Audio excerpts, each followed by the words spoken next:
Good morning, everyone. This is Russell Rucker, and I'm here for another Constitutional Talk. Today, I thought we'd talk about the numbers in the House of Representatives. Um, when you get into Article 1, Section 2, Paragraph 3, which is quite a lengthy section here, and it gets into representatives and direct taxes shall be apportioned among the several states which may be included within the union. It goes through sections here discussing the terms of service and even the three-fifths clause is here. But when you get halfway down, you get to this section. The number of representatives shall not exceed one for every 30,000, but each state shall have at least one representative. And until such enumeration shall be made, the state of New Hampshire shall be entitled to choose three, Massachusetts 8, Rhode Island and Providence Plantations 1, Connecticut 5, New York 6, New Jersey 4, Philadelphia 8, Delaware 1, Maryland 6, Virginia 10, North Carolina 5, South Carolina 5, and Georgia 3.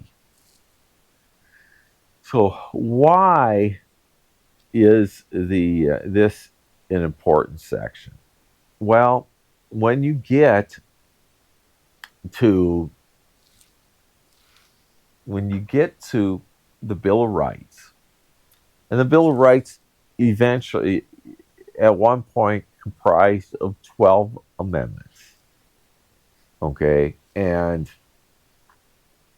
as James Madison wrote them up, and the first article would have altered this section. So let me read through the First Amendment, not as is in the Constitution, but as was sent to the states. After the first enumeration, required by the first article of the Constitution, there shall be one representative for every 30,000, until the number shall amount to 100, after which the proportion shall be so regulated by Congress that there shall not be less than 100 representatives, nor less than one representative for every 40,000 persons, until the number of representatives shall amount to 200, after which the proportion shall be so regulated by Congress that there shall not be less than 200 representatives for every 50,000 persons. Now, this amendment, the language I just gave you, is how it was out of the House. And when it came out through the Senate, they altered the last sentence to say no more than one representative for every 50,000 persons. So we started with 12 amendments. And of course, the First Amendment, the freedom of speech, press, and the Second Amendment is the right to keep and bear arms, and as you go down the list, uh, the first 10 amendments are the Bill of Rights. But the thing is, there were also two others. Now, the 27th Amendment is actually the second proposed amendment. And I just read you the First Amendment. So that's the only one left. And it is live. It's out there. And it's out there because there was not a sunset provision, meaning there wasn't an end date when the amendment would go away. So this is an important thing to think about. Now, we can change the number of representatives, enlarging it greatly, vastly, which is what this would do. It would change it so that as the population increased, you get more representation. more representatives. So each representative represents a certain amount of people. But the fact that they've left it so that each state will receive at least one means that in a small state, you may only have one representative.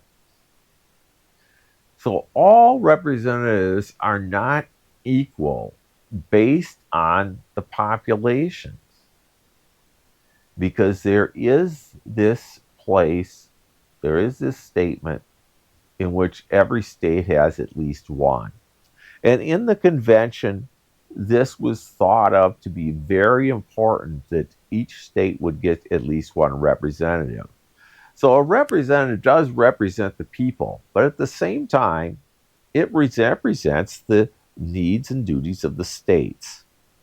Because some states, for instance, West Virginia is a big coal producing state. Iowa is a big farming state. Wisconsin's a big dairy state. So is California. Your movie industries in California. Your financial district is in New York. So all these different areas and states have different needs based on the kind of people that you're representing. So oil would be mostly in Texas and Oklahoma.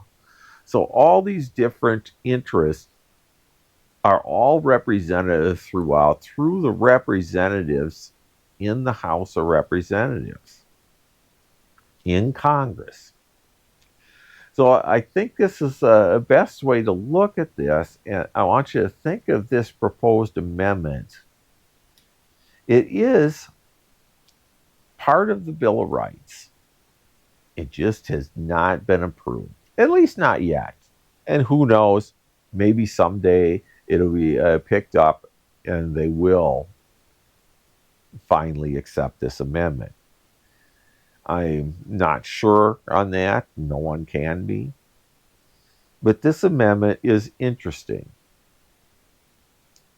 And as a people, we have decided not to accept this, at least not yet. But there it is for your consideration. And as we move forward through amendments, through sections of the Constitution, it's always also important to note those amendments that are still out there. We have put a sunset clause on amendments for over 100 years. So only the earliest proposed amendments are still available to us. Unless, of course, Congress would just simply resubmit an amendment to the states. Thank you so much for your time today. We will catch you next time on the next Constitutional Talk. Please subscribe to my videos. Follow me. Goodbye for now, and we'll catch you next time in the next Constitutional Talk. Have a good day.